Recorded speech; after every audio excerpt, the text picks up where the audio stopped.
Olá galera do Terceirão, aquele abraço, professor Edinho na área. Hoje vamos continuar a nossa revisão, tá chegando as nossas provas aí, então hoje aqui na sala tá tendo revisão e aí em casa para você a gente vai mostrar essa revisão a vocês. A nossa revisão hoje vai relembrar um pouquinho o que é eletrodinâmica e principalmente o que é a corrente elétrica. Pessoal, o que é a corrente elétrica? Tá? Vamos supor aqui que eu tenha um fio condutor e te lembra que o fio condutor é aquele material que ele facilita a passagem de elétrons, tá ok? E nós temos aqui vários elétrons, tá? Visto que todos os corpos são formados por moléculas e as moléculas, tá, têm em sua composição os elétrons. Qual é a minha intenção numa corrente elétrica? Fazer os elétrons entrar em movimento ordenado e preferencial. Só como assim? Todos na mesma direção e no mesmo sentido.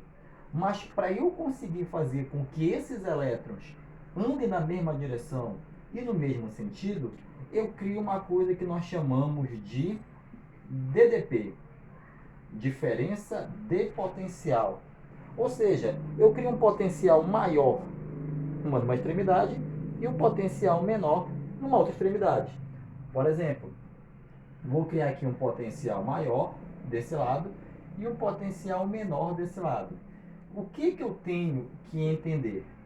Que os elétrons que sempre vão da região de menor potencial em direção à região de maior potencial.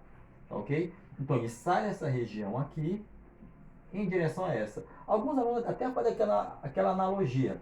Pô, se aqui é negativo e aqui é negativo, então uma repulsão.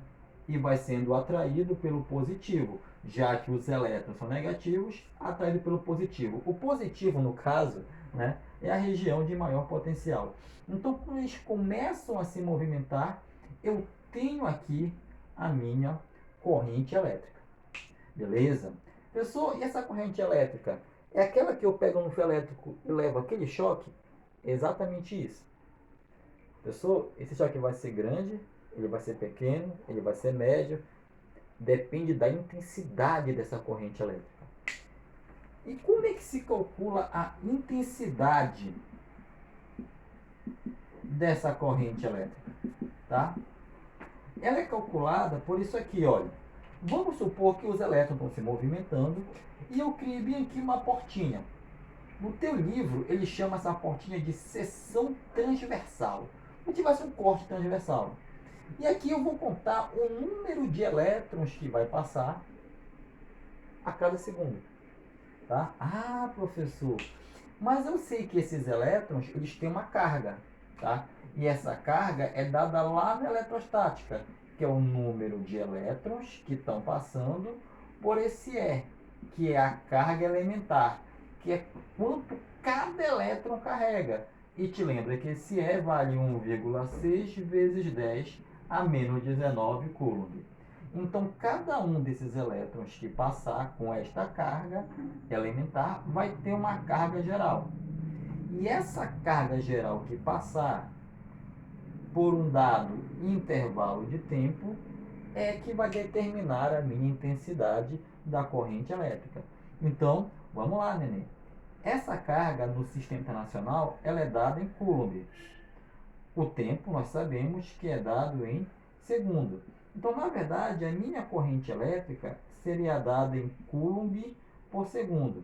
E que na verdade é. Só que esse coulomb por segundo, ele é chamado de ampere, que é simbolizado pela letra A. Então, o que eu tenho que entender aqui, velho? Que para determinar isso aqui, eu pego a carga e pode ser que algumas questões ele te dê o número de elétrons passando, o E tu sabe quanto é que é, determina a carga, traz ela para cá e pede, né? Determina então a intensidade da corrente elétrica. Tá ok? Cuidado se o tempo vier em minutos, se vier em horas, transforma para segundos, porque o ampere é obrigatoriamente a carga em coulomb e o tempo em segundos. Outra coisa muito importante são os prefixos. Tá? Nós podemos ter o miliampere, o microampere,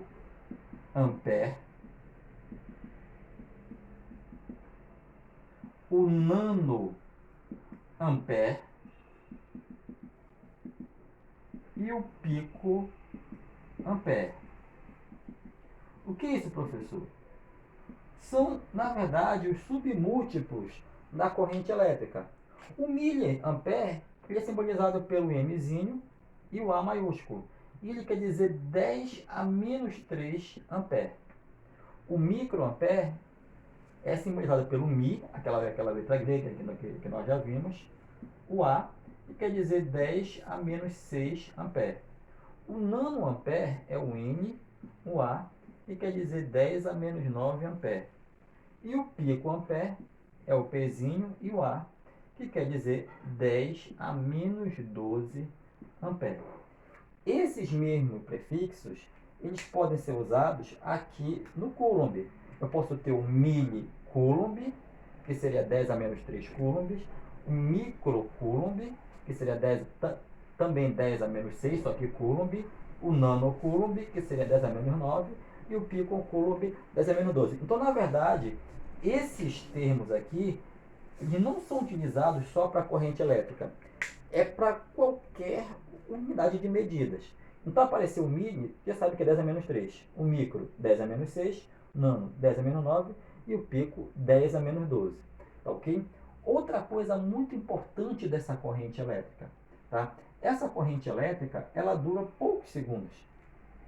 E o que faz ela permanecer muito tempo é uma coisa que nós chamamos de geradores.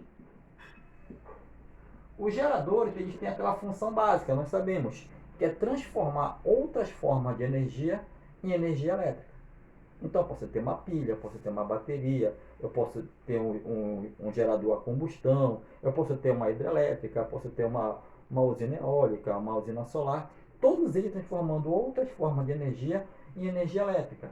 Então, na verdade, eu posso criar aqui um mini circuito com um gerador, uma pilha, por exemplo, e aquilo que a pessoa chama que é o polo positivo e o polo negativo, na verdade é a região de menor potencial e a região de maior potencial. Eu crio aqui um sistema, tá? Um circuito elétrico simples, aqui uma lâmpada, por exemplo. Por que a lâmpada acende? É porque, na verdade, os elétrons têm movimentos ordenados nesse circuito aí. E cuidado, nós sabemos que os elétrons, eles saem da região de menor potencial para a região de maior potencial. Então, na verdade, os elétrons eles saem daqui debaixo da pilha, passam pela lâmpada, acendem ela e chegam na pilha pelo lado positivo. Essa corrente que eu desenhei azul, ela é chamada de corrente real. Isso que é uma corrente real? Que é aquilo que acontece na realidade, que é o movimento dos elétrons, porque nós sabemos que o que se movimentam nos corpos são os elétrons e não os prótons. Então, os elétrons eles vão sair daqui do polo negativo, como as pessoas chamam, né? Acender a lâmpada, que é um resistor, e chegar no polo positivo. Isso aqui é chamado de corrente real.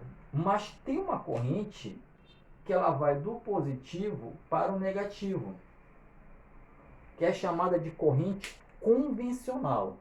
Por que o nome convencional? Porque quando eles foram criar as fórmulas de física, há 2 séculos atrás, tá, eles imaginavam que quem se movia eram os prótons.